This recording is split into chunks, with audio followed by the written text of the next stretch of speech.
Hi students, welcome to Methodology classes. In today's class, we are going to discuss MCQs based on probability, which are important from the point of view of 2026 board examinations, CBSE board examinations specifically. We will mostly get one question from this topic, and this is a very interesting topic. But in class 10th, we have to restrict ourselves to the very basics of the probability. Class 11th and 12th, you will study more about the probability and then you will start enjoying it. This is a very logical and tricky topic, so we have to be very cautious while solving the questions. So let's start. Today's first question.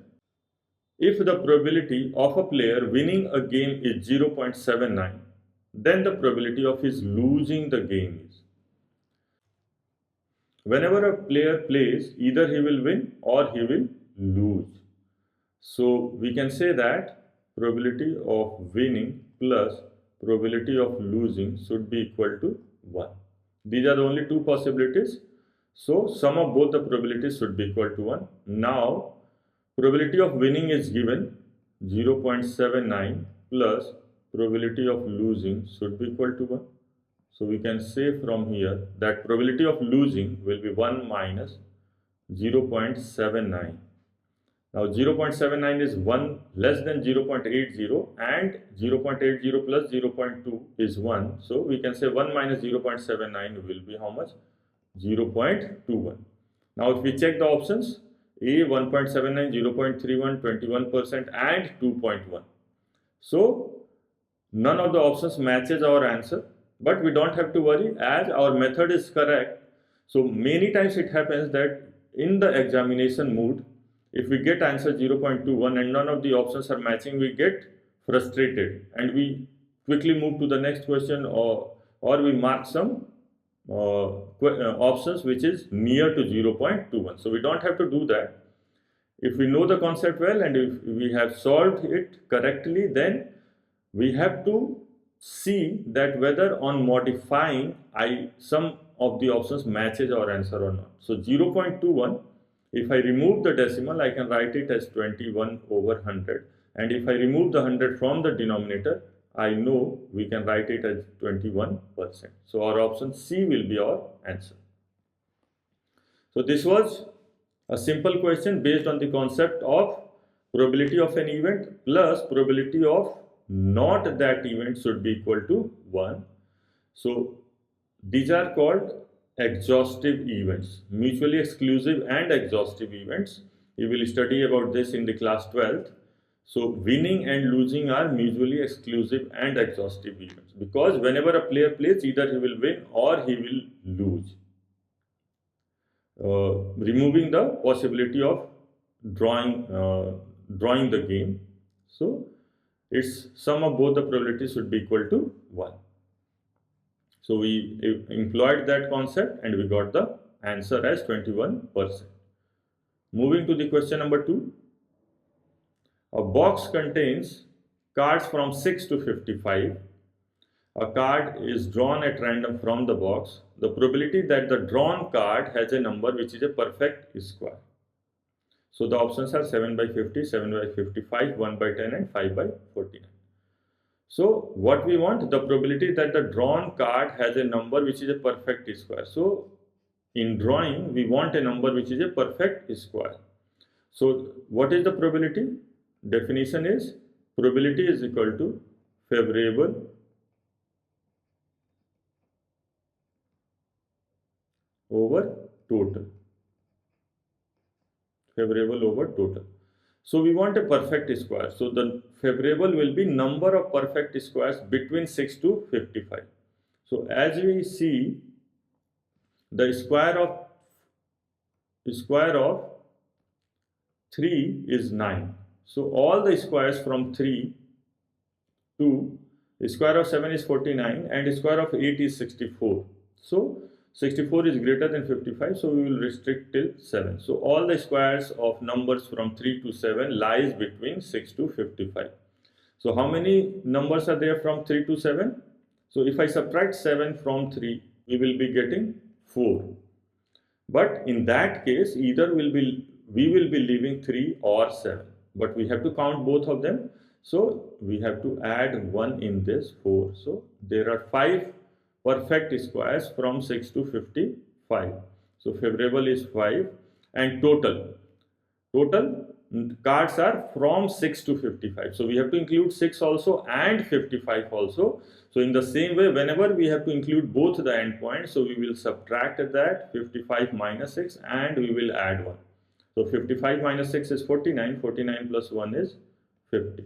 So 5 over 50, and if we simplify, 5 1 is 5, 5 10 is 50. So 1 by 10 is our answer. So this was the question. We had a box, and box contains numbers from 6 to 55. So how many cards are there from 6 to 55? So 55 minus 6 plus 1, that is 50 cards are there. And on drawing a card from that box, we want a perfect square. So number of perfect squares from 6 to 55 is how many? 5. 3 square, 4 square, 5 square, 6 square, and 7 square. All lies between 6 to 55. So how many perfect squares are there? 5. So favorable is 5, total is 50. So answer will be 1 by 10.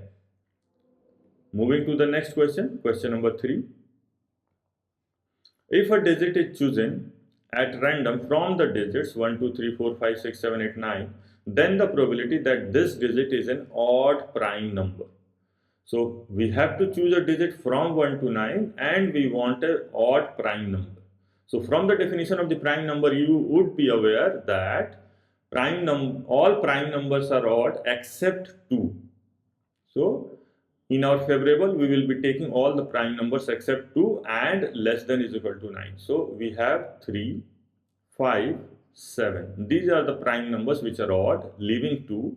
So how many prime numbers are there which are odd from 1 to 9? We can see 3 are there, and total number of digits are 9. So 3 by 9, 3 1 is 3, 3 3 is 9. So our answer will be 1 by 3. So in case of MCQs, we don't need to worry about the steps. Every time we don't need to write favorable over total because we have to save time.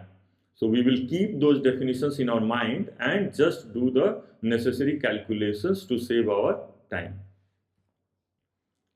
Okay, so moving to the question number 4.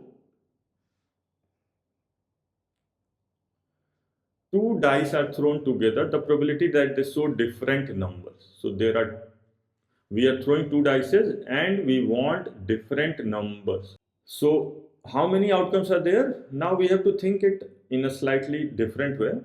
How many outcomes are there on throwing 2 dices? There are 36 possible outcomes. Out of those 36 possible outcomes, we can get same number on both the dices as 1 1, 2 2, 3 3, 4 4, 5 5, and 6 6. So these are the only possibilities when both the dices will have the same number. Now we want different numbers. So from 36, if I subtract these 6 outcomes, so there are 30 possibilities. 36 minus 6, that is 30, where both the dices will have different numbers on their top faces. And total number of outcomes as discussed was 36. So from here I can cancel 6 5 is 30, 6 6 is 36. So our answer will be 5 over 6. So this was a question based on the dice where we were throwing 2 dices and we want different numbers on both the dices. So we used the alternate way to think, that we thought of the possible outcomes when both the dices have the same outcome on their faces. So there were 6. So from the total outcomes, we subtracted these 6 outcomes. So we got 30 outcomes where both the dices will have different numbers on their top faces. And total number of outcomes is 36. So 30 over 36, we got 5 by 6 as the answer.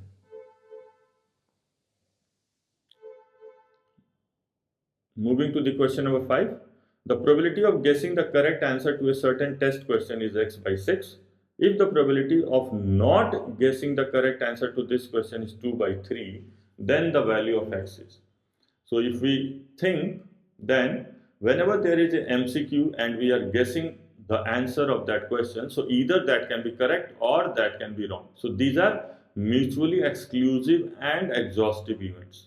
So sum of their probabilities should be equal to 1. So guessing the correct answer probability is x by 6. If the probability of not guessing the correct answer is 2 by 3, so sum of these, probability of guessing the correct answer plus probability of guessing not the correct answer should be equal to 1. Now x by 6 has the denominator 6 and 2 by 3 has the denominator 3. I will make the denominator same. So it will be x by 6 plus, if I multiply by 2 to the numerator and denominator, I will be getting 4 by 6 should be equal to 1. Now the denominator is same, we can add them. So x plus 4 over 6 should be equal to 1. If I cross multiply from here, so I can say x plus 4 will be equal to 6 into 1, 6. So x will be equal to 6 minus 4, that is 2. So the value of x should be equal to 2. So we got two questions till now using the concept of mutually exclusive and exhaustive events. Or you can also think, if we add the probabilities of all the possible outcomes, it will always be equal to 1. So whenever there is a multiple choice question and we are guessing the answer, so either that can be correct or that cannot be correct. So these are the only two possible outcomes if we guess the answer of any MCQ. So sum of their probabilities should be equal to 1, and we simplified and found out the value of x as 2. So the answer of question number 5 will be 2. Now moving to the question number 6. For an event E, if probability of happening of the event plus probability of not happening of the event is q, then the value of q is square minus 4. So as we have already solved two questions based on this concept, so we know that probability of E plus probability of not E should be equal to 1. It means the value of q is 1. So if I substitute q is equal to 1 here, so I will be getting 1 square minus 4, that is 1 minus 4, that is minus 3. So the value of q square minus 4 will be minus 3.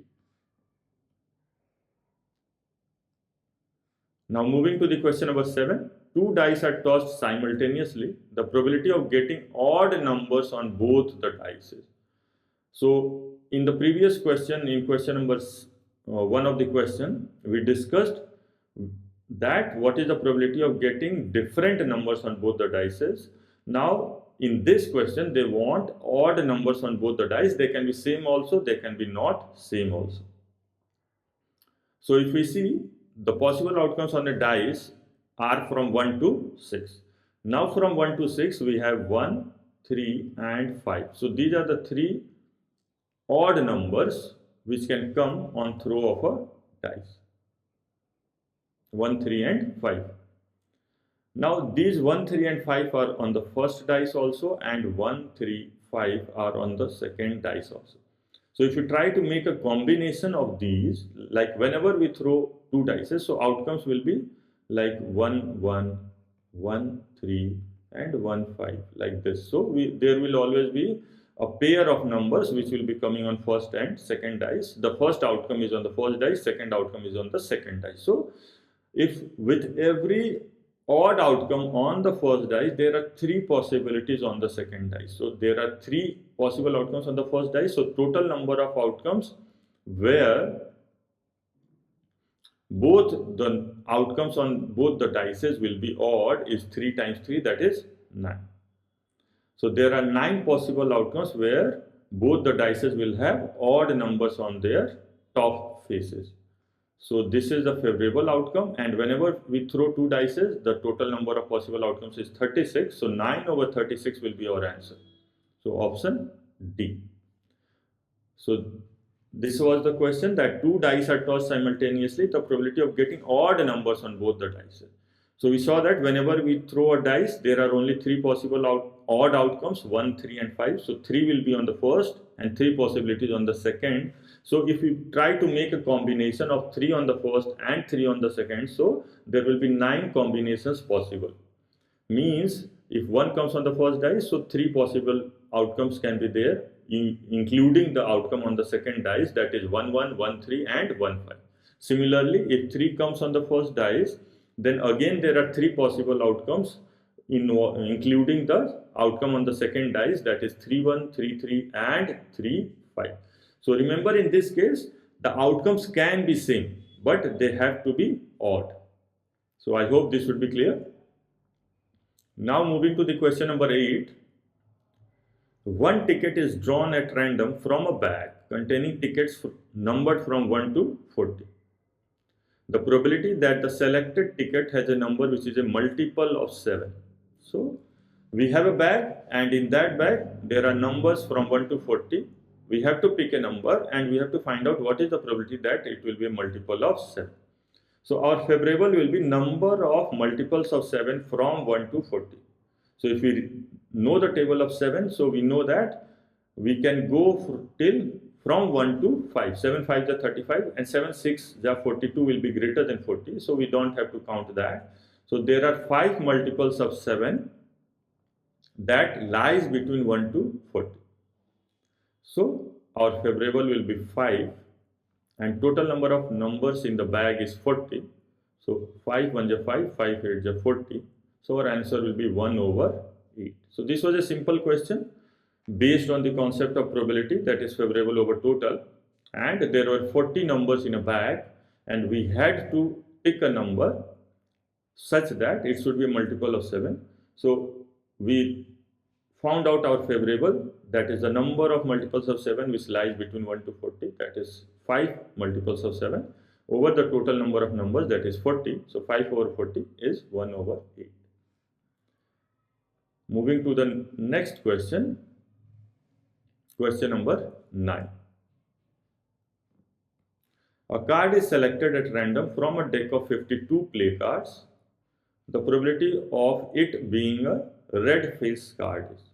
So if you know about the cards, so there are 4 types of card, that is spade, club, heart and diamond. So these are the 4 types of cards in a deck of cards, playing cards. Now spade and club are of black color and heart and diamonds are of red color. Now heart and diamonds, everything is 13. So all the cards contain 13 cards. So we want red face card, so red and face card. So we have to be very cautious. It is red face card. So there are 13 red heart cards and there are 13 red diamond cards. But we want a red face card. So in each of these suite, like in diamond, there are king, queen, jack. These are the 3 face cards. And in the heart also there will be king, queen and jack. So these 3 are face cards in both the types of heart and diamond. So how many red face cards are there? So 6, 3 in the heart, 3 in the diamond. So 6 over 52. Total number of cards 6 over 52. So we can cancel by 2. So 2 3 is 6, 2 26 is 52. So 3 over 26 will be our answer. So this was a question based on the playing cards. So the question was, we had to select a card from a deck of 52 playing cards and we had to find out the probability of it being a red face card. So we have to be very cautious here.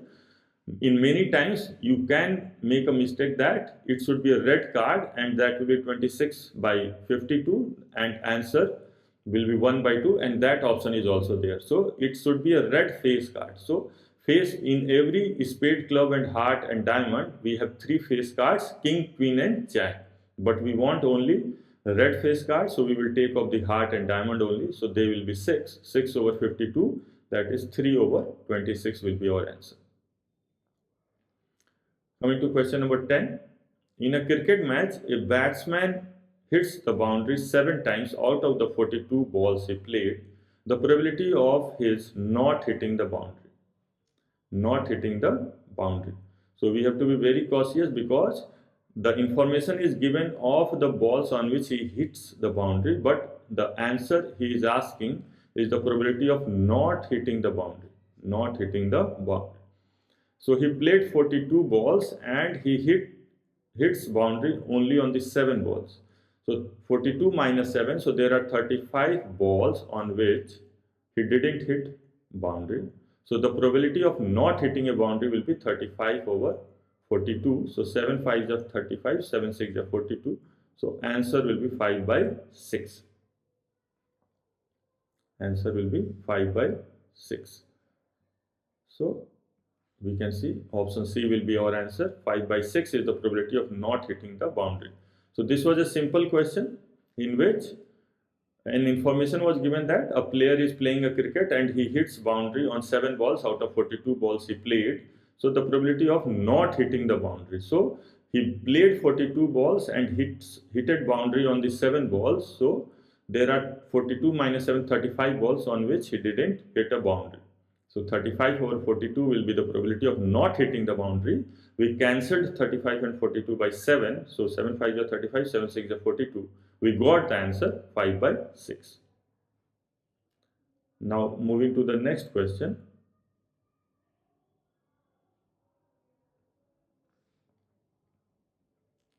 A pair of dice is thrown. The probability that the sum of numbers appearing on top faces is at most 10. Is at most 10. So we don't want the sum to be more than 10. So there are 36 possible outcomes and the sum of both the outcomes on throw of 2 dice will range from 2 to 12 because the maximum outcome possible on a dice is 6. So if 6 comes on both the dice, so maximum sum will be 12, and if the least outcome, that is 1, comes on both the dice, then the least sum possible is 2. So the sum of outcomes on 2 dice will range from 2 to 12. So we want the sum to be at most 10. So it means it can't be 11 and 12, and sum of both the outcomes on 2 dice will be 11 in 2 cases when 6 5 and 5 6, and 12 in only 1 case 6 6. So these 3 are the possible outcomes when the sum will be more than 10. Otherwise, it will always be less than is equal to 10. And we want to find out the number of ways in which the sum will be at most 10, means less than is equal to 10. So there were total 36 outcomes possible, and in 3 cases the sum was more than 10. So I can subtract these 3 cases from 36, that is 36 minus 3, that is 33. So there are 33 possible outcomes which when the sum will always be less than is equal to 10. So this is my favorable, and total number of outcomes possible is 36. So we can cancel from 3, 11 and 12. So our answer will be 11 over 12. So option D will be our answer. So in this question we use the alternate method to solve the question. If we will go and tabulate all the possible outcomes when the sum is less than is equal to 10, it will take time. So we took the alternative approach. We found out the ways in which the sum will be more than 10, and we found out that there are only 3 possible ways in which the sum will be more than 10 on toss of 2 dice. So we subtracted those 3 cases from the total number of 36 possible cases. So we got 33 over 36, that is 11 over 12. So we have to find out ways in which we can solve our questions easily and quickly. Moving to the question number 12. The number of red balls in a bag is 10 more than the number of black balls. So number of red balls is 10 more than the number of black balls. If the probability of drawing a red ball at random from this bag is 3 by 5, then the total number of balls in this bag is. Total number of balls in this bag is. So red balls is 10 more than the number of black balls. So if I assume that the number of black balls is x, so number of red balls will be x plus 10. So the probability of drawing a red ball will be number of red balls, that is x plus 10, and total number of balls, so x plus 10, that is 2x plus 10. So this is the probability of drawing a red ball, and this is given in the question to be equal to 3 by 5. So if I cross multiply, so it will be 5 times x plus 10, that is 5x plus 50 is equal to, if we multiply 3 into 2x, that is 6x plus 30. So if we bring x on the right hand side, so 6x minus 5x will be x, and 30 on the left hand side. So 50 minus 30 will be 20. So x is 20. So x is 20. So x is 20. So number of balls, black balls is 20, and number of red balls is 20 plus 10, 30. So total number of balls, then the total number of balls in the bag or balls in the bag is 50. Moving to the next question. Question number 13.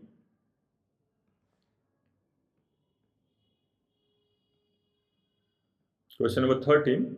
A girl calculates that the probability of her winning the first prize in the lottery is 0.08. If 6,000 tickets were sold, how many tickets has she bought? So the probability of winning the girl first prize is 0.08. So what is the probability of winning the girl is tickets she bought over total tickets. Total tickets. So this is the probability of winning of the girl, and this is given how much? 0.08. So tickets she bought over total tickets, that is 6,000, should be equal to 0.08. So number of tickets she bought should be equal to how much? 0.08 times 6,000. So 0.08 into 6,000 will be how much? 48,000. And we have to place decimal after 2 digits. So this is the decimal. So our answer is 480. So the girl bought 480 tickets. So this was a question based on the application of probability. So it was given that a girl's probability of winning lottery is 0.08. So we know that will be the probability of winning the lottery is number of tickets with us over the total number of tickets. That is the probability of winning the lottery, and that was given 0.08. So number of tickets he bought over the total number of tickets given in the question is 6,000, so it be equal to 0.08. So number of tickets we cross multiplied, 0.08 into 6,000 will be equal to multiplied by 6,000 to 8. We got 48,000. We placed a decimal on after 2 digits, so 480 tickets he bought. Now, last question. Someone is asked to take a number from 1 to 100. The probability that it is a prime is. So, what will be the equation for finding out this probability is number of prime numbers